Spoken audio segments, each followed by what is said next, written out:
வணக்கம்னே, இது நம்ம ஊரு பெருமை யூடியூப் சேனல். நான் உங்க மதுரை சபரி. நம்ம சேனல்ல போன வீடியோவில் பெட்டியில வந்த புள்ள சாமியா நின்ன வீர சின்னம்மாள் கதையை பத்தி பார்த்தோம். இந்த வீடியோவில் அசுரனை வதம் பண்ண பிறப்படுத்த காஞ்சி காமாட்சி அம்மன் தேவதானப்பட்டிக்கு எப்படி வந்தாங்கன்னு, வஜ்ராபுரியாண்ட வஜ்ரதந்தனை வதம் பண்ணி எப்படி கோவில் கொண்டாங்கன்றத பத்தியும் பார்க்க போறோம். வீடியோவை கடைசி வரைக்கும் பாருங்க. இந்த கதையில பார்க்க போற மூங்கிலணை காமாட்சி அம்மன் கோவில் எங்க இருக்குன்னு பார்த்தோம்னா, தேனி மாவட்டத்துல பெரிய குளத்துல இருந்து வத்தலக்குண்டு வர்ற பாதையில தேவதானப்பட்டி என்ற கிராமத்துல இருந்து 3 கிலோமீட்டர் தூரத்துல இந்த கோவில் இருக்கு. இது வரைக்கும் நாம பார்த்த கோவில் ஆகட்டும், சாமி ஆகட்டும், அதை பத்தின கதைகளும் வரலாறுகள் எல்லாமே செவிவழி செய்திகளா தான் நாம சேகரிச்சு சொல்லியிருக்கோம். ஆனா இந்த மூங்கிலணை காமாட்சி அம்மன் கோவிலுக்கான செவிவழி கதைகளை ஒரு பாடல் வரிகளாவே இந்த கோவிலோட பரம்பரை பூசாரிகள் வழி வழியா அந்த அம்பாளுக்கு முன்னாடி பாடிக்கிட்டு வர்றாங்க. அந்த பாடல் வரிகள்ல இருந்து இந்த கதையை நம்ம எடுத்துட்டு போனா நல்லா இருக்கும் நான் பார்க்கிறேன்.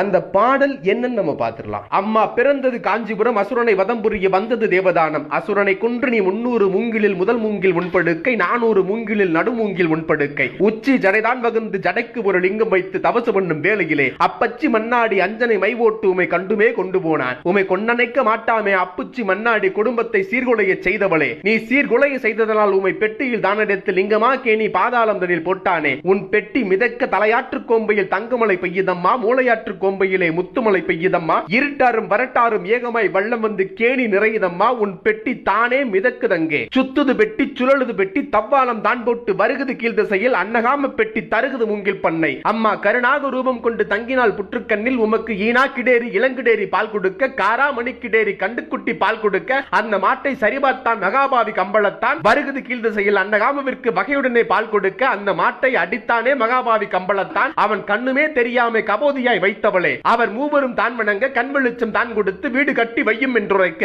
உமக்கு ஒத்த புளியமரம் ஒரு குறுக்கம் காரக்கட்டு வீடும் உன்னுடைய வாசலில் கண்டுக்குட்டி மேதொழுது உள்ளே உரைகிணறு உன் வாசலிலே நெய்க்கிணறு நித்தம் நித்தம் எரியுதம்மா நீதி அங்கே விளங்குதம்மா, தென்னங்கிடுகளாம் திருவாட்சி மண்டபமாம் வரங்கொடுப்பேன்னு சொல்லி வருகிறது சீமசனம், ரெட்டுரிமை தாளமிட ஒத்தச்சங்கு நாதமிட பொழுதரங்கு பூஜை கொள்ளும் புதுமையுள்ள நல்காமோ. இப்படி ஒரு அழகான பாடல் வரிகள் மூலமா ஒரு கோவிலோட மிகப்பெரிய வரலாற சுருக்கமா சொன்னத இந்த கோவில்ல தான் நான் பார்த்திருக்கேன். இந்த கதையை எங்க இருந்து ஆரம்பிக்கலாம்னு எனக்கு ஒரு கேள்வி எழும்போது அந்த கேள்விக்கான விடயமா இந்த பாடலோட முதல் வரி தான் இருந்தது.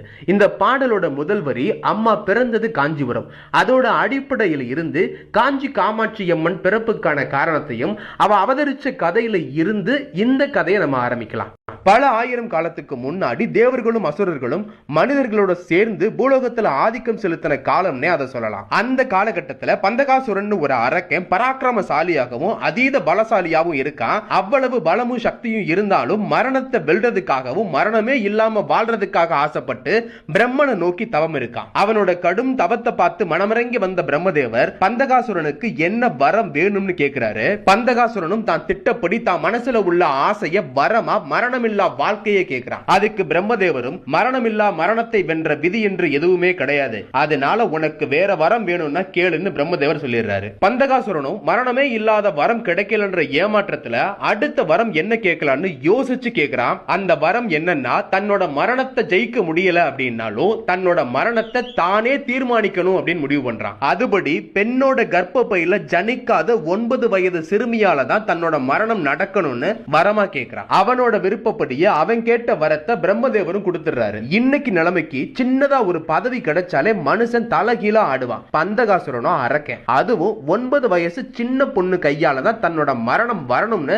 வரமாவே வாங்கியிருக்கான். அதுவும் கருவில் ஜனிக்காத பெண் குழந்தையால. ஒரு ஆணோட துணையும் பெண்ணோட கருப்பையும் இல்லாம எந்த ஒரு பிறப்பும் சாத்தியம் இல்ல. அப்படியே ஒரு பொண்ணு அவதரிச்சு வந்தாலும் பராக்கிரமசாலியான தன்னை அழிக்கிற அளவுக்கு சக்தி அந்த பொண்ணுக்கு இருக்காதுன்ற மமதையில அவனோட அட்டகாசங்களை அரங்கேற்றம் பண்ண ஆரம்பிக்கிறான். மனுஷன்ல தொடங்கி முனிவர் ரிஷி தேவர்கள் வரைக்கும் எவனையும் விட்டு வைக்கல, எல்லாத்தையும் பாடா படுத்துறான். அத்தனை பேரும் இவன் தொல்லையில இருந்து தப்பிக்க வைகுண்டத்துக்கும் கைலாயத்துக்கும் மாத்தி மாத்தி ஓடுறாங்க.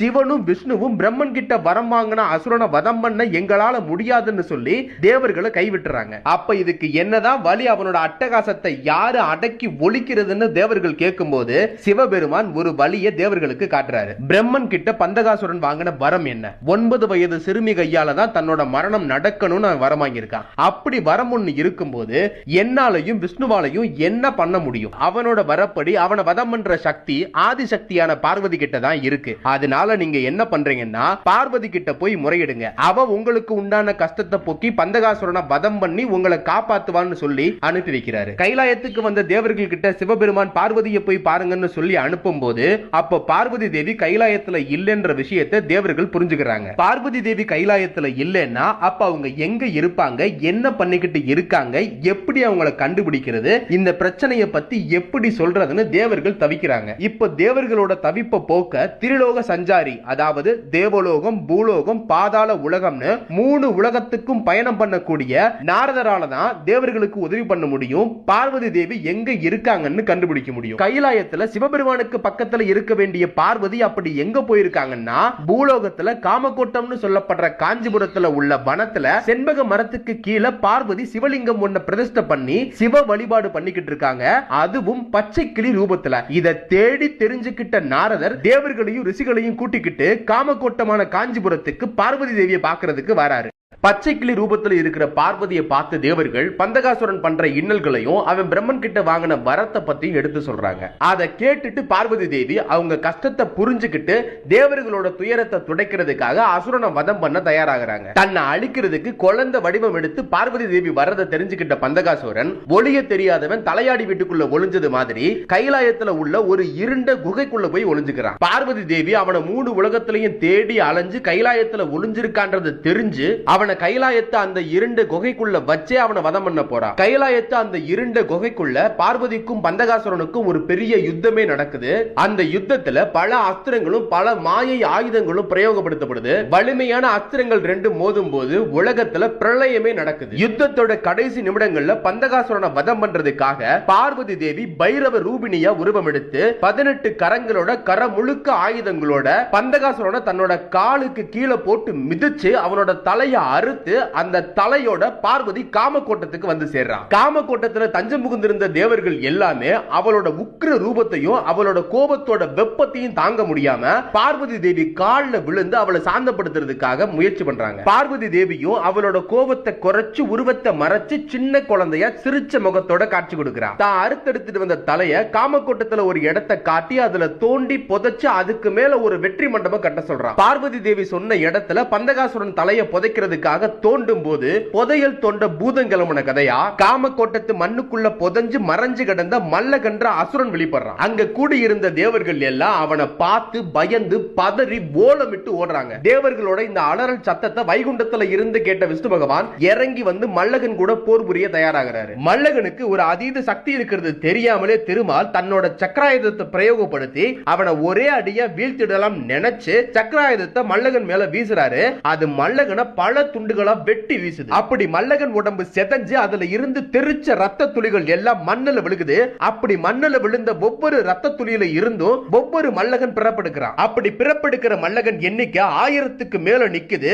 ஒவ்வொரு முறை சக்கராயுதம் தாக்கும் போதும் 1000 லட்சம் ஆகுது, லட்சம் கோடி ஆகுது. மல்லகன் படை மிகப்பெரிய சேனையா மாறி நிக்குது. நடக்கிற சண்டை தொடர்ந்து நடந்துகிட்டே இருக்குதே தவிர அவனை அழிக்கிறதுக்கான வழி திருமாலுக்கு தெரியல. வேற வழி இல்லாம விஷ்ணு பகவான் கைலாயத்துல இருக்க சிவபெருமான் கிட்ட மல்லகனை அழிக்கிறதுக்கு உதவி கேட்கிறாரு. சிவபெருமான் கைலாயத்தை விட்டு காமகோட்டத்துக்கு ருத்ர வடிவம் எடுத்து வதம் பண்ண வர்றாரு. திருமால் சக்கராயுதத்தை ஏவும் போது மல்லகன் உடம்புல இருந்து தெரிக்கிற ரத்த துளிகள் தரையில விழுகாம குடிக்கிறதுக்கு 2 பூத கணங்களை உருவாக்கி சிவபெருமான் அனுப்புறாரு. அந்த 2 பூத கணங்களும் மல்லகன் உடம்புல இருந்து தெரிக்கிற ரத்த துளிகளை மொத்தமா குடிச்சு முடிச்சு மல்லகனோட ஆற்றலை குறைய வைக்குது. மல்லகன் ஆற்றல் குறையறதுனாலயும் அவனோட ரத்த துளிகளை மண்ணுல விழுக விடாம தடுத்ததுனாலயும் அவனால புதுசா பிறப்பெடுக்க முடியல.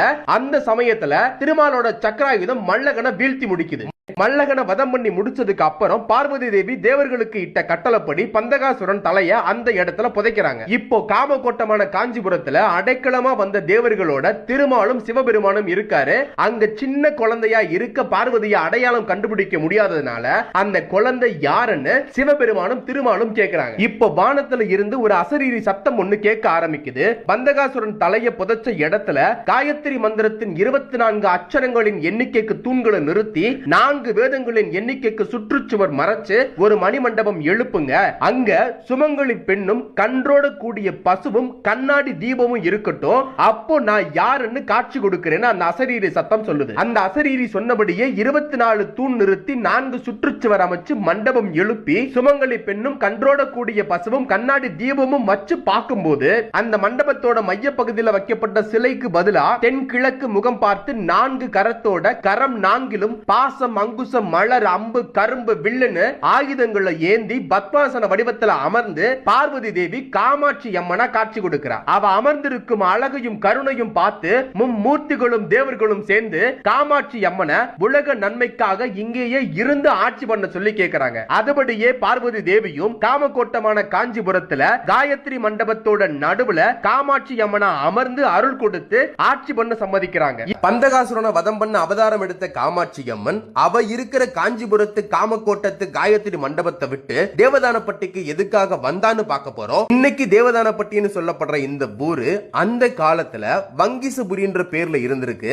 இந்த வங்கிசபுரி பகுதியை சூளபாணின்ற ஒரு அரக்கன் ஆட்சி பண்ணிட்டு வந்திருக்கான். இவன் அரக்கனாவே இருந்தாலும் தர்மத்திலையும் தெய்வ பக்தியிலையும் அதீத ஈடுபாடு கொண்டவனா இருந்திருக்கான். தன்னோட எல்லைக்குள்ள இருக்கிற மக்களுக்கு நல்லாட்சி கொடுக்கிற மன்னனாவோ எல்லையை தாண்டி வர்ற எதிரிக்கு அரக்கனுக்கெல்லாம் அரக்கனாவும் தான் நடந்துகிட்டு இருக்கான். இந்த சூளபாணி அரக்கனுக்கு ரொம்ப காலமா குழந்தை இல்லாம இருக்குது. தனக்கு பின்னாடி தன்னோட ராஜ்யத்தை ஆட்சி பண்ண வாரிசா தனக்கு ஒரு மகன் வேணும்னு சிவபெருமான நோக்கி தவம் இருக்கிறான். அவனோட தவத்துல மனமகிழ்ந்த சிவபெருமானும் சூளபாணி அரக்கன் கேட்ட மாதிரியே பேராற்றல் கொண்ட ஆண் குழந்தை பிறக்க வரம் கொடுக்கிறாரு. தவத்தின் பலனா சிவனின் வரத்தால சூளபாணிக்கு ஒரு ஆண் குழந்தை பிறக்குது. அந்த குழந்தைக்கு சூளபாணி வஜ்ரதந்தன் பேரு வைக்கிறான். இயற்கையாவே மூர்க்க குணமும் போர் திறனும் வலிமையுள்ளவனா தான் வஜ்ரதந்தன் வளர்ந்துகிட்டு வர்றான். இருந்தாலும் பந்தகாசுரனை போலவே மரணமில்லாத வாழ்க்கைக்கு ஆசைப்பட்டு வஜ்ரதந்தனும் தவம் இருக்கிறான். இவனுக்கும் மரணமில்லா வரம் மறுக்கப்படுது. பந்தகாசுரனை போலவே இவனும் சின்ன குழந்தை கையால தான் தன்னோட மரணம் வரணும்னு வரமா வாங்குறான்.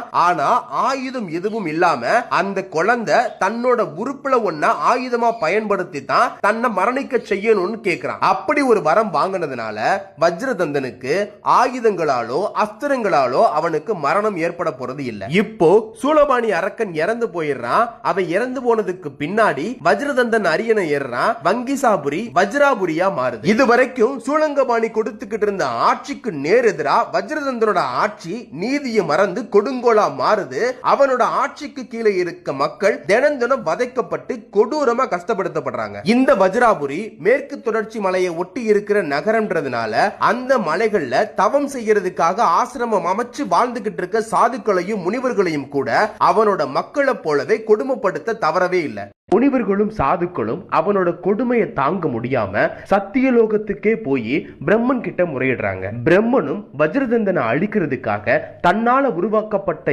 இந்திர சேனையை அனுப்பி வைக்கிறாரு. அந்த இந்திர சேனைய தேவேந்திரனை வழிநடத்தி சண்டைக்கு போறான். வஜ்ரதந்தனும் இந்திரனை எதிர்த்து சண்டை போடுறதுக்காக தன்னோட தளபதியான துட்டபத்தியோட தலைமையிலான சேனையை அனுப்பி வைக்கிறான். இந்திர சேனையோட வந்த தேவேந்திரனால துட்டபத்தியோட வீரத்துக்கு ஈடு கொடுக்க முடியாததுனால தன்னோட சேனையும் யானையும் வஜ்ராயுதத்தையும் இழந்து போர்க்களத்தை விட்டு பின்வாங்கி சத்தியலோகத்துக்கே திரும்பி ஓடி போறான். சத்தியலோகத்துக்கு வந்து சேர்ந்த தேவேந்திரன் பிரம்மன் கிட்ட என்ன சொல்றான்னா, என்னால சண்டைக்கு போய் வஜ்ரதந்தனோட தளபதியான துட்டபத்திய கூட ஜெயிக்க முடியல. அவனை தாண்டி வஜ்ரதந்தனை தொடர்றதா இருந்தா இந்திர சேனையும் எண்டிசை பாலகர்களையும் சேர்த்து கூட்டிட்டு போனாலும் அவனை ஜெயிக்க முடியாதுன்னு இந்திர சொல்றான். இவனை அழிக்கிறதுக்கு பார்வதி தேவியால மட்டும்தான் முடியும்னு, பார்வதி தேவியால தான் இந்த பிரச்சனைக்கு ஒரு தீர்வு கொடுக்க முடியும்னு சொல்லி சத்தியலோகத்துல தஞ்சம் புகுந்த முனிவர்களோட தேவர்களும் பிரம்மனும் சேர்ந்து கைலாயத்துக்கு போய் கைலாயத்துல உள்ள சிவபெருமான பார்த்து நடந்த விஷயத்தை சொல்றாங்க. சிவபெருமானும் பழையபடி பார்வதி தேவி கிட்டயே உதவி கேட்க சொல்லி அனுப்பி வைக்கிறாரு. அத்தனை பேரும் மறுபடியும் காஞ்சிபுரத்து காயத்ரி மண்டபத்துல அமர்ந்து ஆட்சி பண்ணக்கூடிய காமாட்சி அம்மன் கிட்ட தஞ்சம் புகுந்து நடந்ததை சொல்லி உதவி கேட்கிறாங்க. பார்வதி தேவியும் உலக நன்மைக்காகவும் உலக அமைதியை நிலைநாட்டுறதுக்காகவும் வஜ்ரதந்தனை வதம் பண்றதுக்கு ஒத்துக்கிறாங்க. வஜ்ரதந்தன் கூட சண்டை போடுறதுக்கு பார்வதி தேவியோட ஒரு அம்சமான துர்க்கையை காமாட்சி அம்மன் அனுப்பி வைக்கிறாங்க. வஜ்ரதந்தனும் எப்பவும் போல தன்னுடைய தளபதியான துட்டபத்தியை அனுப்பி வைக்கிறான். துட்டபத்திக்கும் துர்க்கைக்கும் சண்டை தொடங்குது. இந்திரனுக்கு ஈடு கொடுத்த துட்டபத்தியால துர்க்கையோட உக்கரத்துக்கு ஈடு கொடுக்க முடியாம போக துர்க்கையோட காலடியில மிதிபட்டு துட்டபத்தி மண்ணோட மண்ணா புதஞ்சு போறான். தளபதி துட்டப்பத்தி இழந்த கோபத்துல துர்கை கூட சண்டை போடுறதுக்கு வஜ்ரதந்தனே களத்துல இறங்குறான். துர்கைக்கும் வஜ்ரதந்தனுக்கும் இடையில மிகப்பெரிய சண்டை நடக்குது. துர்கையோட ஆயுதத்தால வஜ்ரதந்தன் தலையை ஒவ்வொரு தடவை வெட்டும் போதும் வஜ்ரதந்தனோட தலை தரையில விழுந்து மறைஞ்ச அடுத்த வினாடியே அவனுக்கு புதுசா தலை முளைக்க ஆரம்பிக்குது. அப்படி ஒவ்வொரு தடவையும் தலை வெட்டப்பட்டு தரையில விழுகும் போதெல்லாம் வஜ்ரதந்தன் உடம்புல சிங்கம், புலி, கரடி, காட்டெருமைன்னு மாத்தி மாத்தி தலைகள் முளைச்சுக்கிட்டே இருக்கு. துர்கையால வஜ்ரதந்தனை வீழ்த்த முடியாம போகுது. சண்டையில பின்வாங்கி துர்கையும் காமாட்சி அம்மனை தேடி காமக்கோட்டத்துக்கே வந்துடுறா. காமாட்சி அம்மன் கிட்ட சண்டையில நடந்ததை சொல்லி முறையிடுறா. அதை கேட்டுட்டு கோபமடைஞ்ச காமாட்சி அம்மன் துர்கையை கூட்டிக்கிட்டு வஜ்ரதந்தனை நேருக்கு நேரா சந்திக்கிறதுக்காக வஜ்ராபுரியில உள்ள மேற்கு தொடர்ச்சி மலைக்கு அம்பாள் வந்து சேர்றா. அங்க வஜ்ரதந்தனுக்கும் காமாட்சி அம்மனுக்கும் சண்டை ஆரம்பிக்குது. சண்டையில காமாட்சி அம்மன் வஜ்ரதந்தனோட தலையை வெட்டும் போது மறுபடியும் அவனோட தலை சிங்கம், புலி, கரடி, காட்டெருமைன்னு விழுந்து விழுந்து முளைக்குது. அதை பார்த்துட்டு வஜ்ரதந்தனை வீழ்த்த முடியாத கோபத்துல காமாட்சி அம்மன் துர்கையை கூப்பிட்டு, நான் தலையை வெட்டும் போது அவன் தலை தரையில விழுந்து மறைகிறதுக்கு முன்னாடி உன்னோட காலால மிதிச்சு அந்த தலையை மறைய விடாம மட்டும் பார்த்துக்கொன்னு துர்கை கிட்ட காமாட்சி அம்பாள் சொல்றா. அதுபடி காமாட்சி அம்மன் கையில இருக்க ஆயுதம் வஜ்ரதந்தன் தலையை வெட்டி தரையில வீழ்த்துது. அவனோட தலை தரையில விழுந்து மறைகிறதுக்கு முன்னாடி துர்கை தன்னோட காலால மிதிச்சு மறைய விடாம தடுக்கிறா. அடுத்த கணமே காமாட்சி அம்பாள் குழந்தை வடிவம் எடுத்து தன்னோட கூரிய நகங்களால அவனோட உடம்ப பிச்சு மூளை, தலை, குளக்காய், குறுக்கெலும்புன்னு அத்தனையும் பிச்சு திசைக்கு ஒன்னா எரியுறாங்க. அப்படி வஜ்ரதந்தனோட தலை விழுந்த இடம் தலையாறணும், மூளை விழுந்த இடம் மூளையாறணும், குளக்காய் விழுந்த இடம் குலை ஊத்தணும், அவனோட குறுக்கு எலும்பு விழுந்த இடம் குறுக்கு மலைனும் இன்னைக்கு வரைக்கும் அந்த இடமும் இருக்கு, அந்த பேரும் இருக்கு. வஜ்ரதந்தனோட உடம்ப விட்டு செதஞ்சு போன ரத்தம் எல்லாம் ஓடுற ஆத்துலையும் தேங்குற குளத்திலையும் ரத்த சகதியா மாறி போகுது. அவனோட ரத்த சாந்து கலந்து ஓடுற வேகவதி ஆத்தங்கரையில வஜ்ரதந்தனை கொன்ன கொலை பாவம் போக்குறதுக்காக காமாட்சி அம்மன் தவம் இருக்கிறா. அப்படி தவம் இருக்கிற அவளோட பாவத்தை போக்குறதுக்கு தண்ணி எடுத்து ஊத்தலாம்னா ஓடுற தண்ணியில இருந்து நிக்கிற தண்ணி வரைக்கும் ரத்தம் கலந்திருக்கு. அவளோட பாவத்தை போக்குறதுக்கும் கோவத்தை குறைக்கிறதுக்கும் ஒரு சொட்டு தண்ணி கூட இல்லாம போகுது. அதுக்காகவே தேவலோகத்துல இருந்து 108 குடத்துல தண்ணி எடுத்து வாசன திரவியங்களை அதுல சேர்த்து ஒச்சு மஞ்சள் அரைச்சு அதுல ஊத்தி சப்த கன்னிகளும் தேவலோக கன்னிகளும் தூக்கி வர துர்க்கை கையால அம்பாளுக்கு அபிஷேகம் பண்ணி அவளோட கோபத்தை குறைச்சு பாவத்தை தொடச்சு சாஸ்திரத்தை முடிக்கிறாங்க. அம்பாளோட தலையில விழுந்து தரையில உருண்டு நதியில சேர்ந்த மஞ்சள் தண்ணீர் ரத்த சகதிய மாத்தி மஞ்சள் புனிதத்தை சேர்த்து தண்ணியோட குணத்தையே மாத்துது. வேகவதி ஆறு இப்ப மஞ்சள் ஆறா மாறி போகுது. அரக்கனோட அட்டகாசத்துல நரகமா போன வஜ்ராபுரி இப்ப சொர்க்கமா மாறி போகுது.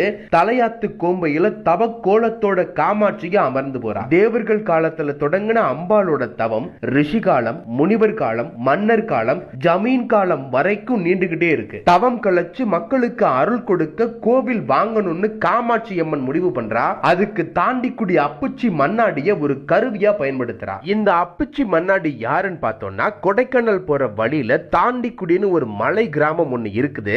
அந்த மலை கிராமத்துல வாழ்ற மக்களுக்கான இனக்குழு தலைவனா இந்த அப்புச்சி மண்ணாடி இருக்கிறாரு. வார நாட்கள்ல பொழுதுபோக்குக்காக வேட்டைக்கு போறது அப்புச்சி மண்ணாடியோட பழக்கமா இருந்துகிட்டு இருக்கு. அப்படி ஒரு நாள் தலையாத்து கொம்பை பகுதியில வேட்டைக்காக வர்றாரு. அன்னைக்குன்னு பார்த்து அவரு கண்ணுல ஒரு விலங்கு கூட வேட்டைக்காக சிக்கவே இல்லை. வேட்டைக்கு வந்துட்டு வெறுங்கையோட திரும்ப கூடாதுன்னு அவன் பாராயம் பண்ற பெண் தெய்வத்தை நினைச்சு அவனோட இடுப்புல இருந்த அஞ்சனை மை எடுத்து உள்ளங்கையில தடவி அந்த வனப்பகுதியில விலங்குகள் இருக்கான்னு பாக்குறான். மிருகங்கள் எதுவுமே அவன் கண்ட தட்டுப்படல. அதுக்கு பதிலா ஒரு சின்ன குழந்தையோட உருவம் தெரியுது. குழந்தையோட வசீகர முகத்துல தெய்வீக கலை ததும்புறத பாக்குறான். அது என்னதுன்னு புரிஞ்சுக்க முடியலனாலும் அதை பார்த்த உடனே தன்வசப்படுத்திக்கணும்னு ஆசைப்படுறான். அந்த ஆசையோடவே அந்த குழந்தை இருக்கிற திசை பார்த்து போறான். தேடி அலைஞ்சு கண்டுபிடிச்சு ஒரு துணியால அந்த குழந்தைய சுத்தி தன்னோட தோல் மேல தூக்கி போட்டு தாண்டி குடிக்க அவனோட வீட்டுக்கு கிளம்பி போறான். தோல் மேல கிடக்கிற அந்த குழந்தை எந்த சத்தமும் போடாம எந்த அசைவும் இல்லாம துண்டு மாதிரி தான் கிடக்குது. அவனோட வீட்டை நெருங்க நெருங்க தோல் மேல உள்ள பாரம் குறைஞ்சுகிட்டு வந்துகிட்டே வருது. வீட்டுக்கு வந்த உடனே அந்த துணியை பிரிச்சு உள்ள இருக்கிற குழந்தைய பார்க்கறான். அந்த துணிக்குள்ள அவன் தூக்கிட்டு வந்த குழந்தை இல்ல. அந்த குழந்தைக்கு பதிலா காதோல கருகமணி, கொச்சி மரம், கொட்டாங்குச்சி, கிளுகிழுப்ப, சித்தாடைன்னு சின்ன குழந்தைங்க வச்சு விளையாடுற விளையாட்டு பொருளா அது மாறி போகுது. அதை பார்த்த உடனே ஏதோ சித்து விளையாட்டா இருக்குமோன்னு நினைச்சுக்கிட்டு அந்த பொருளை வச்சு ஒன்னும் ஆக போறது இல்லைன்னு முடிவு பண்ணி தன்னோட வீட்டுல ஒரு மூலையில தூக்கி போட்டுறான். அப்படி ஆகாத பொருளா நினைச்சு மூலையில தூக்கி போட்டதுல இருந்து அப்புச்சி மண்ணாடிக்கு சின்ன சின்ன தடைகளும் நினைச்சே பார்க்க முடியாத அளவுக்கு கஷ்டங்களும் வந்து சேருது. நடக்கிறதெல்லாம் வச்சு பார்க்கும்போது அவனுக்கு அவனை சுத்தி ஏதோ துஷ்ட சக்தி அவனை ஆட்கொண்டதா நினைக்கிறான். அதை என்னன்னு தெரிஞ்சுக்கிறதுக்காக அவன் பாராயம் பண்ற அந்த பெண் தெய்வத்துக்கிட்ட கேட்கிறான். அந்த பெண் தெய்வமும் இது என்ன சக்தி என்ன சாமின்னு விளக்கமா அப்புச்சி மண்ணாடி கிட்ட சொல்லாம, நீ விளையாட்டுத்தனமா நீ கொண்டு செலுத்த முடியாத அளவுக்கு பெரிய சக்தியை தூக்கிட்டு வந்திருக்க. அப்படி தூக்கிட்டு வந்துட்டு அதுக்கான பூஜைகளை நீ எதுவும் பண்ணாம ஆகாத பொருளா நினைச்சு மூலையில போட்டு வச்சிருக்க. அதுக்கு உண்டான மரியாதையும் வழிபாட்டையும் நீ கொடுக்காத வரைக்கும் அது கஷ்டத்தை கொடுத்துக்கிட்டே தான் இருக்கும். அது என்னன்னு தெரிஞ்சு வழிமுறைகளை செஞ்சு வழிபட்டு கொண்டு செலுத்துற அளவுக்கு உனக்கு சக்தி கிடையாது. அதை ஒரு இடத்துக்குள்ள கட்டுப்படுத்தி வைக்கிற அளவுக்கு நீ நினைக்கிற மாதிரி அது சாதாரண சக்தி இல்ல. அதோட விருப்பம் இல்லாம அதை எந்த இடத்துலயும் நிப்பாட்டவும் முடியாது. அதோட விருப்பத்தை மீறி உன்னால கட்டி மறைச்சு வைக்கவும் முடியாது. அதனால நீ என்ன பண்றேன்னா, உன் வீட்டு மூலையில போட்டு வச்ச அந்த பொருளை எல்லாம் எடுத்து ஒரு மூங்கி பெட்டி செஞ்சு அதுக்குள்ள வச்சு அடைச்சு நீ எங்க இருந்து தூக்கிட்டு வந்தியோ அந்த இடத்துல தண்ணியில விட்டுட்டு வந்துருன்னு அப்புச்சி மண்ணாடி பாராயம் பண்ற அந்த பெண் தெய்வம் சொல்லுது. அந்த தெய்வம் சொன்ன யோசனைப்படியே புதுசா மூங்கி பெட்டி ஒண்ணு செஞ்சு அந்த பொருளை எல்லாம் அதுல வச்சு அடைச்சு செஞ்ச பாவத்தை போக்குறதுக்காக பூஜை எல்லாம் பண்ணி அந்த தெய்வத்தை திருப்தி படுத்தி தலையாத்து கோம்பைக்கு மேல இருந்து இந்த பெட்டியை தண்ணிக்குள்ள விடுறான். அந்த பெட்டி தலையாத்து கோம்பை வழிய வந்து அருவியில தண்ணி விழுகிற பள்ளத்துக்குள்ள விழுந்து மாட்டிக்கிறது. பள்ளத்துக்குள்ள விழுந்த பெட்டி வெளியில வந்து மிதக்கிறதுக்கு வழி இல்லாம போயிருது. அப்போ பெரிய மழை பெய்ய ஆரம்பிக்குது. காட்டாத்து வெள்ளம் கரபுரண்டு ஓட ஆரம்பிக்குது.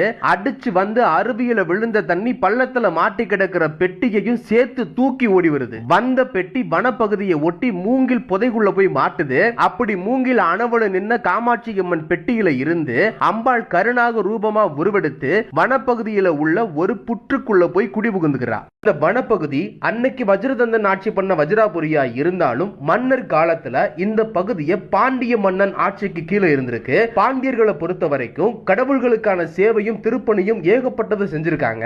அப்படி வஜ்ரதந்தன் ஆட்சி பண்ண இந்த வஜ்ராபுரி பகுதியை கடவுள் வழிபாட்டுக்காக தானமா கொடுத்திருக்காங்க. அது காரணமாவே இந்த பகுதி தெய்வதான பதின்னு பேர் மாறி இருக்கு. காலப்போக்குல இது தேவதான பட்டின்னு மருவி இன்னைக்கு வரைக்கும் இந்த பேர்ல தான் இருக்கு. பாண்டியர் ஆட்சி காலத்துல இந்த பகுதியை தெய்வங்களுக்காக எப்படி பயன்படுத்திருக்காங்கன்னா, பாண்டிய நாட்டோட இளவரசியான மீனாட்சி அம்மன் கோவிலுக்கு பூஜை பொருளுக்கு தேவையான பால், நெய், வெண்ணெய் தேவைக்காக இந்த பகுதியில பசு மடங்களை அமைச்சு நூற்றுக்கணக்கான பசுக்களை வளர்த்து இந்த வனப்பகுதியை மேய்ச்சலுக்காக பயன்படுத்தி இருக்காங்க. இது மன்னர் காலம் முடிஞ்சு ஜமீன் காலம் வந்ததுக்கு அப்புறமும் இந்த பகுதியில பசுக்கள் வளர்க்கிறதுன்றது ஒரு பிரதான தொழிலா மாறி போகுது. இப்போ இந்த தேவதானப்பட்டி பகுதியை நல்காமு நாயக்கர் ஜமீன் ஆட்சி பண்ணிக்கிட்டு வர்றாரு. இவர்கிட்டையும் பசு மடங்களும் அன்னைக்கு இருந்த மாதிரியே நூத்துக்கணக்கான பசுக்களும் இருக்கு. இன்னைக்கும் தேவதானப்பட்டியில இருந்துதான் மீனாட்சி அம்மன் கோவில் பூஜைக்கான பால், நெய் எல்லாம் இப்பவும் இங்கிருந்து போகுது. அப்படி இந்த பசுக்களை மேய்ச்சலுக்கு விடுற வன பகுதியில தான் காமாட்சி அம்மன் கருநாகமா மாறி குடிகொண்ட மண் புற்று இருக்கு. இதுவரைக்கும் அப்புச்சி மண்ணாடி வீட்டுல ஒரு மூலையில எந்தவித பூஜையும் இல்லாம பட்டினியா கடந்த மாதிரி தான் காமாட்சி அம்மன் இருந்திருக்கா. இப்ப அவளோட பசியை போக்குறதுக்காக தேவலோகத்துல இருந்து தேவர்கள் காமதேனுவை ஒரு கன்றுக்குட்டியா மாத்தி நல்காமு நாயக்கர் ஜமீன்ல உள்ள பசு மடத்துல கொண்டு வந்து சேர்க்கிறாங்க. அந்த கன்றுக்குட்டி என்ன பண்ணுதுன்னா, நல்காமு நாயக்கர் பசுமடத்துல உள்ள பசுக்களை எல்லாம் மேய்ச்சலுக்கு இந்த வனப்பகுதிக்கு வந்ததுக்கு அப்புறம் அம்பாள் குடிகொண்டிருக்க அந்த மண் புற்றுக்கு அந்த கன்றுக்குட்டி எல்லா பசுக்களையும் வழிநடத்தி கூட்டிட்டு வருது. கன்று ஈனாத பசுவுல இருந்து அத்தனை பசுக்களும் ஒண்ணுக்கு பின்னாடி ஒன்னா போய் புத்து கண்ணுல பால் சுரக்க ஆரம்பிக்குது. அப்படி சுரக்கப்பட்ட காராம்பசு பாலால அப்புச்சி மண்ணாடி வீட்டுல பட்டினியா கடந்த காமாட்சி அம்மன் பசியாடுறா. இப்படி தினமும் பசுக்கள் எல்லாம் மேய்ச்சலுக்கு வர்றதும் கண்டுக்குட்டி பலி காட்டுறதும் ஒண்ணுக்கு பின்னாடி ஒண்ணு புத்து கண்ணுல பால் சுரக்கிறதும் ஆத்தாவோட மனசு வயிறும் நிறையிறதும் தினமும் நடந்துகிட்டே வருது. அதனால நல்காமு நாயக்கர் ஜமீன் பசுமடத்துல பால் வரவு குறைய ஆரம்பிக்குது. இது யதார்த்தமா நடக்குதுன்னு ஆரம்பத்துல சாதாரணமா விட்டாலும் தினம் தினம் நடக்கும் போது மதுரை நாயக்கர் கிட்ட இருந்து பால் வரவு குறையறத பத்தி கேள்வி வர ஆரம்பிக்குது.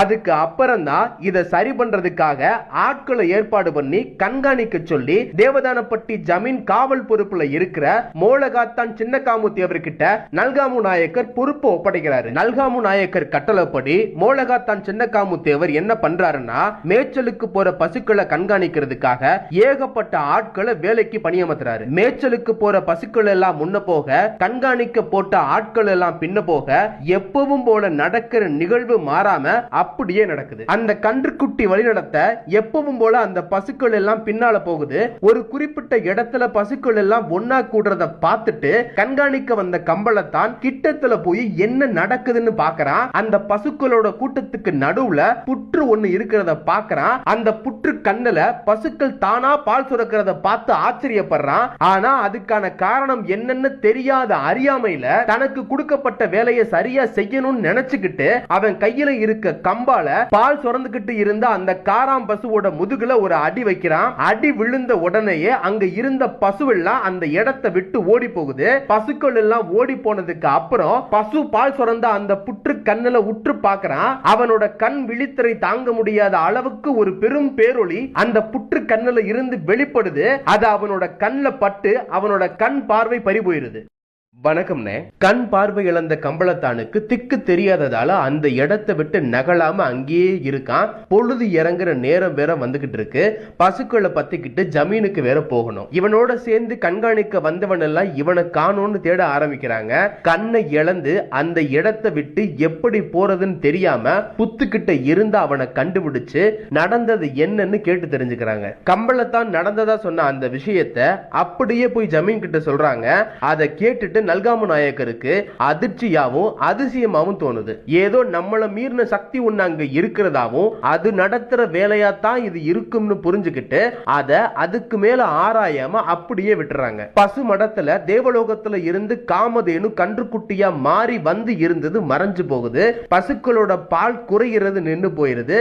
எல்லாம் சுமூகமா முடிஞ்சு போச்சு நினைச்சுக்கிட்டு நாட்களை ஓட்டுறாங்க. நாட்களும் ஓடுது. ஒரு நாள் நல்காமு நாயக்கரும் மோலகாத்தான் சின்னகாமு தேவரும் மஞ்சளாத்து கரவழியை நடந்து வரும்போது ஆத்தங்கரை மூங்கில் புதர்ல மாட்டி கிடந்த அம்பாளோட பெட்டி அதை தாண்டி மிதந்து வந்துகிட்டு இருக்கு. அப்படி ஆத்துல மிதந்து வர்ற அம்பாளோட மூங்கில் பெட்டி நல்காமு நாயக்கர் கண்ணுக்கும் மோலகாத்தான் சின்னகாமு தேவர் கண்ணுக்கும் சந்தன பெட்டி மாதிரி தெரியுது. உடனே நல்காமு நாயக்கர் மோலகாத்தான் சின்னகாமு தேவர் கிட்ட ஆத்துல மிதந்து வர்ற சந்தன பெட்டியை தூக்கி கரைக்கு கொண்டு வந்து வைக்க சொல்றாரு. மோலகாத்தான் சின்னகாமு தேவருக்கு அந்த பெட்டியை பார்த்ததும் அது மேல ஒரு ஆசை வந்துருது. எசமா, ஆத்துக்குள்ள இறங்கி பெட்டியை எடுக்கிறேன். ஆனா ஒண்ணு, பெட்டிக்குள்ள என்ன இருக்கோ அதை எல்லாம் நீங்களே எடுத்துக்கங்க. அந்த சந்தன பெட்டியை மட்டும் என்கிட்ட கொடுத்துருங்கன்னு மோலகாத்தான் சின்னகாமு தேவர் கேட்கிறாரு. நல்காமு நாயக்கரும் அதுக்கு ஒத்துக்கிறாரு. ஆத்துக்குள்ள இறங்கி மிதந்து வர்ற பெட்டியை தூக்கிட்டு கரைக்கு கொண்டு வந்து 300 கஜம் கூட தாண்டி இருக்க மாட்டான். பெட்டி கனத்து போய் மண்ணுல விழுந்துருது. அதுக்கப்புறம் பெட்டியை அங்கிருந்து நகர்த்தவே முடியல. சரி, பெட்டிக்குள்ள என்ன இருக்குன்னு பாப்போம்னு பெட்டியை உடைக்க முடிவு பண்ணி பெட்டியை உடைக்கிறாங்க. அப்போ காஞ்சிபுரத்து காமக்கோட்டத்துல தேவர்களுக்கும் மும்மூர்த்திகளுக்கும் வானத்துல இருந்து கேட்டதே ஒரு சத்தம். அது இப்போ இங்க கேட்க ஆரம்பிக்குது. தாம் பந்தகாசுரனை வதம் பண்ண பிறப்படுத்த பார்வதி தேவியின் அம்சமான காமாட்சி அம்மனும் தேவர்கள் காலத்துல வாழ்ந்து அட்டகாசம் பண்ண வஜ்ரதந்தனை அழிக்கிறதுக்காக காஞ்சி காமக்கோட்டத்தை விட்டு இந்த ஊருக்கு வந்ததாவும், வதம் பண்ணி முடிச்ச பின்ன குழந்தையா வடிவெடுத்து தவம் இருந்த என்ன தாண்டிக்குடி அப்புச்சி மண்ணாடி தூக்கிட்டு போனானோ, அவனுக்கு கஷ்டத்தை கொடுத்ததால பெட்டியில அடைச்சி என்ன தலையாத்து கோம்பையில தண்ணியில விட்டானோ, அருவியில விழுந்து ஆத்துல மிதந்து மூங்கில் புதரில அணைஞ்சு நின்னு கருணாகமா உருமாறி புத்துக்கண்ணில் குடி புகுந்ததாவும், குடி புகுந்த எனக்கு காராம்பசு பசி தீர்க்க கண்காணிக்க வந்தவனை கண்பறிச்சது நான் தானோ அந்த அசரீரி சத்தம் சொன்னது. அதை கேட்டுட்டு நல்காமு நாயக்கருக்கு கைகாலெல்லாம் புதற ஆரம்பிக்குது. தான் காதால கேட்ட சத்தமும் செய்தியும் உண்மைதானா இல்ல நின்னுக்கிட்டே கனவு காங்கிறனான்னு அவருக்குள்ள ஒரு சந்தேகம் வருது. அந்த சந்தேகத்தை தீர்க்கிறதுக்காக நல்காமு நாயக்கர் என்ன பண்றாருன்னா, நம்ம கூட நிக்கிற மோலகாத்தானுக்கு இந்த சத்தம் கேட்டுச்சான்னு தெரிஞ்சு போன்னு மோலகாத்தான் பக்கம் திரும்பி பார்க்கறாரு. மோலகாத்தான் அந்த சத்தத்தை கேட்டுட்டு மூர்ச்சையா போன மாதிரி அசைவே இல்லாம சில மாதிரி நிக்கிறாரு. மோலகாத்தான் அப்படி நிக்கிறத பார்த்துட்டு நல்காமு நாயக்கர் உறுதிப்படுத்திக்கிறாரு, அந்த சத்தம் நமக்கு மட்டும் கேட்கலன்னு. சரிமா, நீ அந்த காமாட்சி அம்பாளா பார்வதியோட அம்சமாவே இருக்கட்டும், ஆனா அதுல எங்களுக்கு நம்பிக்கை வரணும்ல. அந்த பெட்டிக்குள்ள உனக்கான பொருள் இருக்குன்னு நாங்க எப்படி நம்புறது? அந்த பெட்டிக்குள்ள என்ன இருக்குன்னு நீயே சொல்லு, அதை திறந்து பார்த்து சரியா இருக்கான்னு நாங்க தெரிஞ்சுக்கிறோம்னு நல்காமு நாயக்கர் சொல்றாரு. அதுபடி அந்த அசரீரி சத்தமும் உள்ளுக்குள்ள இருக்க பொருளை பத்தி சொல்லுது. சொன்ன பொருள் சரியா இருக்கான்னு பார்த்து தெரிஞ்சுக்கிறதுக்காக பெட்டியை திறக்கிறதுக்கு அனுமதியும் கொடுக்குது. அனுமதி கொடுத்ததை வச்சு நல்காமு நாயக்கர் பெட்டியை திறக்க முயற்சி பண்றாரு. இவ்வளவு நேரம் முயற்சி பண்ணி திறக்க முடியாத பெட்டி இப்ப லேசா தூக்குனது திறந்துருது. திறந்த பெட்டிக்குள்ள பார்க்கும்போது அவ சொன்ன அடையாளமும் அவ சொன்ன பொருள் அத்தனையும் அப்படியே உள்ள இருக்கு. அதை பார்த்துட்டு நல்காமு நாயக்கருக்கு ஒரு எண்ணம் வருது. சாமானிய மனுஷங்கிட்ட நேருக்கு நேரா நின்னு பேசக்கூடிய இப்படிப்பட்ட தெய்வத்தை நம்ம எல்லைக்குள்ள நிறுத்தி வழிபட்டா நம்ம பூமி அவளோட அருளால செழிச்சு கிடக்கும் நினைச்சுக்கிட்டு அவன் ஆசைய அப்படியே அவகிட்ட கேட்கிறான். என்னை கொண்டு செலுத்தும் சக்தி உனக்கு கிடையாது, அதனால எடுத்த ஆத்தல என்ன அப்படியே விட்டுரு, இல்லைன்னா என்ன தூக்கி வச்சு கொண்டு செலுத்த முடியாம போச்சுன்னா உன்னோட சேர்த்து உன் குடும்பமும் கஷ்டப்படும் அவ எச்சரிக்கை பண்றா. அப்படிலாம் ஒரு காலமும் நடக்காதுமா. மனசார எடுத்து வச்சு உன்னை மனங்கோணாம பார்த்துப்பேன், நீ நினைச்ச மாதிரி நான் உன்னை கொண்டு செலுத்துவேன்னு நல்காமு நாயக்கர் வேண்டி நிக்கிறாரு. அவனோட அன்பான வேண்டுதலை கேட்டு ஆத்தா அவளும் ஒத்துக்கிறார். அந்த நேரத்துல ஊரு சனத்தை எல்லாம் கூட்டிக்கிட்டு கண்ணளந்த கம்பளத்தான் தேங்காவள தட்டோட மஞ்சளாத்து கரையை நோக்கி ஓட்டமும் நடையுமா வர்றான். அவனை பார்த்ததும் நல்காமு நாயக்கருக்கு என்ன நடக்குதுன்னே புரியல. என்னடா இது, ஆத்துக்குள்ள இருந்து பெட்டியை இப்பதான் எடுத்து வச்சு பேச்சுவார்த்தை எல்லாம் முடிச்சு ஒரு வழியா இவளை இங்க தங்க சம்மதிக்க வச்சிருக்கோம், அதுக்குள்ள இவனுக்கும் ஊருக்கும் எப்படி தெரிஞ்சிச்சு? தட்டு பலத்தோட தடபுடலா ஊரையே கூட்டிக்கிட்டு வர்றான்னு நல்காமு நாயக்கர் ஆச்சரியத்தோட பாக்குறாரு. கிட்டத்துல வந்து சேர்ந்ததும், என்ன கம்பளத்தான் ஊரையே கூட்டிக்கிட்டு தேங்காய் பழத்தட்டோட எங்க போய்கிட்டு இருக்க? எசமா, நான் கண்ணிலிருந்து போன பின்ன கையெடுத்து கும்பிட்டு செஞ்ச தப்ப சொல்லி புலம்பி மண்ணுல விழுந்து மன்றாடினேன். கருணை உள்ள ஆத்தா அவ கால நேரம் எனக்கு சொல்லி கரை ஒதுங்கும் பெட்டி சேதியும் சேர்த்து சொல்லி அங்க வந்து கையெடுத்து கும்பிட்டா கண் பார்வை தாரேன்னு கருணாக ரூபமா ஆத்தா எனக்கு வாக்கு கொடுத்தா. கால பொழுது விடிஞ்ச பின்ன அந்த கடவுள் தந்த வாக்குப்படி மஞ்சள் ஆத்து கரையை தேடி ஓடி வந்தேன். கண்ணு தெரியாத என் கையில் தட்டுவளத்தை பார்த்து விட்டு ஊரு சனமே சேர்ந்து என் பின்னால வந்திருக்கு. ஆத்தா அவ வந்தாச்சா, அவ அடையாளம் தந்தாச்சா, கண்ணு தெரியாத எனக்கு கருணை தர கரையொதுங்கி நின்னாச்சான்னு கம்பளத்தான் கதையை சொல்லி முடிக்கிறான். அதை கேட்டதும் நல்காமு நாயக்கருக்கு அவ சொன்னதெல்லாம் ஞாபகத்துக்கு வருது. உடனே கூட்டத்தில் நிக்கிற பூசாரி நாயக்கரை கூப்பிட்டு ஆத்தாளுக்கு பூஜை பண்ண சொல்றாரு. பூசாரி நாயக்கரும் நடந்த எல்லாத்தையும் பார்த்து பதட்டத்தோட கண்ணு தெரியாத கம்பளத்தான் கையில இருக்க தேங்காய் பழ தட்டை வாங்கி அப்படியே வச்சு சூடத்தை ஏத்தி காட்டிடுறாரு. அதை பார்த்துட்டு நல்காமு நாயக்கருக்கு தூக்கி வாரி போட்டுருச்சு. குறையேதும் இல்லாம கொண்டு செலுத்துறேன்னு சொல்லிட்டு தேங்காயை உடைக்காம வச்ச பழத்தை கூட கண்ணை திறக்காம பூசாரி நாயக்கர் இப்படி சூடத்தை ஏத்தி காமிச்சிட்டாரே, ஆத்தா இதை எப்படி ஏத்துப்பாளோ, இனி இங்க தங்க எப்படி ஒத்துப்பாளோன்னு மனசுக்குள்ள போட்டு போராடுறாரு நல்காமு நாயக்கர். அவர் புலம்பல் சத்தம் கேட்டு மறுபடியும் அந்த சத்தம் கேக்குது. நல்காமு நாயக்கரே, நடந்ததை நினைச்சு கவலைப்படாத, இப்ப நடந்தது மாதிரியே எப்பவும் நடக்கட்டும். உடைக்காத தேங்காயும் உரிக்காத பழமும் வச்சு எனக்கு பூஜை பண்ணு, நான் ஏத்துக்கிறேன். தவத்துல இருந்த என்ன பொருள் உலக்க சத்தம் கேட்காத குடும்ப சேரும் குடியிருப்பு இல்லாத இடத்துல என்ன தூக்கி வச்சு நில நிறுத்தி கொண்டு செலுத்து. பிள்ளை பேரு இல்லாதவனுக்கு பிள்ளையா நான் பிறப்பேன், பிறந்த கொடியும் குளமும் தெய்வமும் தெரியாதவனுக்கு குலதெய்வமா நான் இருப்பேன்னு ஆத்தா வாக்கு கொடுக்கிறா. அதுபடி ஆள் அரவம் இல்லாத இடமா பார்த்து தேவதானப்பட்டி ஊருக்கு மேல 3 கிலோமீட்டர் தாண்டி வன பகுதிக்குள்ள அவ வந்த மஞ்சளாத்து கரை மேல அவ பெட்டி எடுத்து வச்சு குச்சு வீடு அதை சுத்தி எழுப்பி வச்சு கும்பிட ஆரம்பிக்கிறாங்க. இதுல நல்காமு நாயக்கருக்கு கோவில் நிர்வாகம் பண்ற பொறுப்பும், மோலகாத்தன் சின்னக்காமு தேவருக்கு கோவிலை பாதுகாத்து பராமரிக்கிற பொறுப்பும், பூசாரி நாயக்கருக்கு ஆத்தா அவளை அலங்கரிச்சு பூஜை பண்ணும் பொறுப்பும், கண்ணு தெரியாத கம்பளத்தானுக்கு ஆத்தா அவ குடியிருக்கும் குச்சு வீட்டுக்கு தரகமேயும் பொறுப்பும் பிரிச்சு கொடுக்கறாங்க. ஒரு காலகட்டத்துக்கு மேல அந்த அம்மா சொன்ன மாதிரியே பூசாரி நாயக்கர் வகையறானால பூஜை எதுவும் சரிவர செய்ய முடியாம போது. அதனால ஆத்தாளோட கோபத்துக்கு ஆளாகி பூசாரி நாயக்கர் வகையரா கொஞ்சம் கஷ்டப்பட ஆரம்பிக்கிறாங்க. காலப்போக்கில் அது அதிகமாக கஷ்டப்படுத்தும் சாமியை பூஜை பண்ண வேணாம்னு கோவில் கதவை இழுத்து பூட்டுறாங்க. சாமியை கொண்டு செலுத்த ஆசைப்பட்டு கரையேத்தி நிலையமத்தி வச்சதெல்லாம் கோவிலை பூட்டி வைக்க தானான்னு பட்டயக்காரவங்க எல்லாம் கூடி பேசி முடிவு பண்ணி பூசாரி நாயக்கர் கிட்ட இருந்து பூஜை பண்ணும் உரிமையை பண்டார சமூகத்து ஆள் கிட்ட ஒப்படைக்கிறாங்க. அப்ப இருந்து இப்ப வரைக்கும் பண்டாரத்து சமூகத்து ஆட்கள் தான் ஆத்தாளுக்கு பூஜை பண்ண அதிகாரத்தை வச்சிருக்காங்க. இப்படியே 9 தலைமுறை தாண்டுது. கோவில நிர்வாகம் பண்ற வகையராவில் ஆண் வாரிசு இல்லாம போகுது. ஆண் வாரிசு இல்லாம போன அந்த குடும்பத்துல பெண் வாரிசா காமாக்கள் வந்து பிறக்கிறா. காமாக்கள் காமாட்சி அம்மன் மேல அளவு கடந்த பக்தியை தாண்டி அளவு கடந்த பாசத்தை வச்சிருக்கா. எப்பவுமே கோவிலை சுத்தி சுத்தி வந்து ஆத்தாளுக்கு தேவையான அத்தனையும் செய்யற குழந்தை குமரி ஆகுது. கல்யாண வயசுக்கு வந்து நிக்குது. செல்வ செழிப்பான குடும்பத்தை தேடி பிடிச்சு பொம்மிய சாமின்னு ஒரு மாப்பிளைய கண்டுபிடிக்கிறாங்க.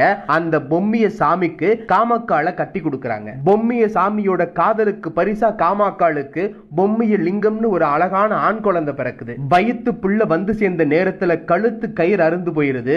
பொம்மிய சாமி இறந்து போயிடுறான். இந்த காமாக்கா வாழ்ந்த காலத்துல புருஷன் செத்த உடனேயே பொண்டாட்டிய உடன்கட்டை ஏத்துறத கட்டாய பழக்கமா வச்சிருக்காங்க. ஒரு பக்கம் காமாக்கால உடன்கட்டை ஏத்துறதுக்கான சடங்கு நடக்குது, இன்னொரு பக்கம் அதை தடுக்கிறதுக்கான முயற்சி சேர்ந்தே நடக்குது. அது சம்பந்தமா பொம்மிய சாமி வீட்டு பெரியவங்களுக்கும் காமாக்கால் வீட்டு பெரியவங்களுக்கும் பேச்சுவார்த்தை பெரிய விவாதமா மாறுது.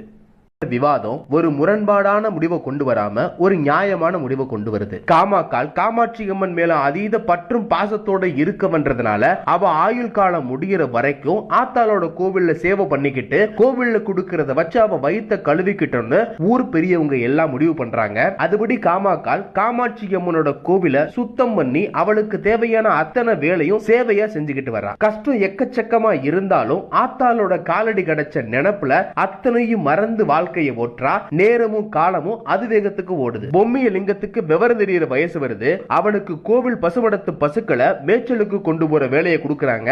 அவனும் ஆக்கி வச்ச சோத்தை எடுத்துக்கிட்டு மாடுகளை கூட்டிட்டு போறான். பொழுது மசங்கினதுக்கு அப்புறம் தான் திரும்பி வரான். அப்படி சோத்தை கட்டி விட்டு பிள்ளைய அனுப்பி விட்டதுக்கு அப்புறம் காமாக்கால் கோவிலுக்குள்ள போய் உட்கார்ந்துகிட்டு தன்னையே மறந்து பச்சை மரமா இருந்த தான் பட்ட மரமா போனதை நினைச்சு புலம்ப ஆரம்பிப்பா. அவ புலம்பல காது கொடுத்து கேட்கறதுக்கு இங்க யாரும் இல்லைன்னு அவளுக்கு நல்லாவே தெரியும். அவ புலம்பல கேட்டு யாரும் ஆறுதல் வார்த்தை சொல்ல போறது இல்லைன்னு அவளுக்கு நல்லாவே புரியும். இருந்தாலும் அவளோட புலம்பல் அவளோட கஷ்டத்துக்கு ஒரு முடிவை கொடுக்கலனாலும் அவளோட மன பாரத்தை கொஞ்சம் குறைக்கும். அதனாலேயே தனியா உட்கார்ந்து புலம்புனா யாரும் தப்பா எடுத்துப்பாங்கன்னு நினைச்சு கோவில்ல உட்கார்ந்து புலம்புறத வழக்கமாவே வச்சிருக்கா. ஒரு நாள் அவளோட புலம்பலுக்கு ஆறுதலா வார்த்தை ஒண்ணு கேக்குது. கேட்டு அந்த வார்த்தை வந்த திசை பார்த்து திரும்பி பாக்குறா. அந்த பக்கம் யாருமே இல்ல. உட்கார்ந்த இடத்தை விட்டு எந்திரிச்சு சுத்தியும் முத்தியும் தேடி பாக்குறா. கண்ணுக்கு எட்ட தூரம் வரைக்கும் எந்த மனுஷ நடமாட்டமும் இல்ல. அவள பொண்ணு புலம்பலுக்கு ஆத்தாலே இறங்கி வந்த அசரீரி சத்தம் வழியா ஆறுதல் வார்த்தை சொல்றத தெரிஞ்சுக்கிட்டா காமாக்கால். இதுவரைக்கும் கிடைச்ச நேரத்துல புலம்பிக்கிட்டு இருந்தவ இப்ப நினைச்ச நேரத்துல ஆத்தா கூட பேச ஆரம்பிக்கிறா. கால நேரம் தெரியாம அந்த கடவுள் கிட்ட பேச ஆரம்பிச்சவளுக்கு வீடு மறந்து போது, பெத்த பிள்ளையும் மறந்து போது. ஆத்தா அவ கூட பேசுறது மட்டும் அவளுக்கு முக்கியமாகுது. இப்படி தன்னை மறந்து காமாக்கால் ஒரு பக்கம் இருக்க, மாடு பத்தி போனவைய வீடு திரும்பி வரும்போது வாய் நிறைய வான்னு சொல்லி வயிற்று நிறைக்க ஆத்தா இல்லாததை நினைச்சு பொம்மிய லிங்கம் நாளுக்கு நாள் தனக்கு கிடைச்ச தாயோட அன்பை கொஞ்சம் கொஞ்சமா இழந்துகிட்டு வர்றான். அப்பனு இழந்த புள்ள ஆத்தாளோட பாசத்துக்கு ஏங்குறது ஒண்ணும் தப்பு இல்ல. ஆனா சாத்தி கிடந்த கதவுக்குள்ள ஆத்தாளோட பேச்சு சத்தத்தை கேட்டுட்டு அவளை தொல்லை பண்ணாம அப்படியே திரும்பி போயிருவான். தனக்கு உண்டான கஷ்டத்தை காமாக்கால போல பொம்மிய லிங்கத்துக்கு புலம்பவும் தெரியல, தனக்கு தேவையானதை அம்மா கிட்ட கேட்டு வாங்கவும் முடியல. இதனால சோத்தை கட்டி அனுப்பி விட்டு வாசல் நின்று வரவேற்று வயிற்று நிறைச்ச மடிசாத்தி தட்டி கொடுத்து தூங்க வைக்கும் ஆத்தா கூட இல்லைன்னு பொம்மிய லிங்கம் ரொம்ப கஷ்டப்படுறான். மனசு கேட்காம ஒரு நாள் பெத்தவகிட்டயே புள்ள கேள்வி கேட்க ஆரம்பிக்கிறான். கால நேரம் எதுவும் தெரியாம என்ன கூட கவனிக்காம அடைச்சு கிடக்கிற கதவுக்குள்ள யாருகிட்டமா பேசுற? நான் யாருக்கிட்ட சாமி பேச போறேன்? பொன்னையும் என்னையும் நினைச்சு ஆத்தா கிட்ட தான் புலம்பிக்கிட்டு இருந்தேன். அது எப்படிமா நீ ஆத்தா கிட்ட புலம்புனேன்னா உன் சத்தம் மட்டும்தானே கேட்கும், பதில் சத்தம் எப்படி கேட்கும்? அடைச்சு கிடக்கிற கதவுக்குள்ள உன் கூட யாரோ இருக்காங்க, அவங்கள பெருசா நினைச்சுக்கிட்டு நீ என்ன கூட மறந்துட்ட. அதை கேட்டு தெரிஞ்சுக்கலான்னு நினைச்சா நீ என்கிட்டயே போய் சொல்ல ஆரம்பிச்சிட்ட. இல்ல தங்கம், நீ நினைக்கிற மாதிரி அம்மா பொய் சொல்லல. அந்த கோவிலுக்குள்ள காமாட்சி அம்மனை தவிர வேற யாருமே இல்ல. என் புலம்பல கேட்டு பதில் சொல்றது கூட அவதான். நான் அவகிட்ட தான் பேசிக்கிட்டு இருந்தேன். ஏமா ஒரு பொய்ய மறைக்க 100 பொய் சொல்ற? ஆத்தா எப்படிமா நம்ம கிட்ட பேசுவா? நீயும் நானும் கஷ்டப்படுறத பார்த்து ஆத்தா வந்து பேசுறதா இருந்தா என்னைக்கோ வந்திருக்கணும். அன்னைக்கெல்லாம் வராதவ இன்னைக்கு வந்து பேசுறான்னு சொன்னா நம்புற மாதிரியா இருக்கு. சரிடா சாமி, உன்னை நம்ப வைக்க அம்மா இப்ப நான் என்னதான் பண்ணணும்? சூடத்தை ஏத்தி சத்தியம் என்ன பண்ணவா? அம்மா நான் சொன்னதெல்லாம் உண்மைன்னு. சத்தியம்லாம் எதுக்குமா? நீ பேசுறது அந்த ஆத்தா கூட தான் நீ நம்புற. அத உண்மைன்னு என்னையும் நம்ப சொல்ற. அத அந்த ஆத்தாவையே சொல்ல சொல்லு, நான் நம்புறேன். அது எப்படி தங்க முடியும்? நானே ஆத்தால பார்த்ததில்ல, அவ சத்தத்தை மட்டும்தான் கேட்டிருக்கேன். அப்புறம் எப்படி நான் உனக்கு காட்டுவேன்? முடியுமா? அடைச்சு கிடக்குற அந்த குச்சி வீட்டுக்குள்ள எடுத்து வச்ச ஆத்தா பெட்டி இருக்குல்ல, அதை திறந்து பார்த்தா தெரிஞ்சிட போது அவ இருக்காளா இல்லையான்னு. அத போய் உன் ஆத்தா கிட்டயே கேட்டுட்டு வந்து சொல்லு. நான் பெட்டியை திறந்து பார்த்ததுக்கு அப்புறம் நம்புறேன்னு பொம்மியலிங்கம் சொல்றான். பொம்மியலிங்கம் இப்படி கேட்டதுக்கு அப்புறம் காமாக்காளுக்கு என்ன பண்றதுன்னே தெரியல. சரி, நம்ம பிள்ளைய நம்ப வைக்க நாம தான் ஏதாவது பண்ணி ஆகணும்னு அந்த சாமி கிட்டயே வழிய கேக்குறா. காமாட்சி அம்பாளும் பொம்மியலிங்கம் கேட்டதை ஏத்துக்க மறுக்கிறா. சாமி சொன்னதை பொம்மியலிங்கம் கிட்ட எடுத்து சொன்னாலும் அவனும் நம்ப மறுத்து அடம்பிடிக்கிறான். வேற வழி இல்லாம தன்னோட நிலைமைய காமாக்காள் எடுத்து சொல்லி காமாட்சி அம்பாள் கிட்ட மன்றாடுறா. ஆத்தா, எனக்கு சொந்தம்னு சொல்லிக்க இருக்கிறது அந்த ஒத்த புள்ளதான். அதுவும் என்ன நம்பாம இப்ப சந்தேகப்பட்டு நிக்குது. அது சந்தேகப்பட்டு பாக்குற ஒவ்வொரு வினாடியும் நான் நெருப்புல நிக்கிற மாதிரி இருக்குது.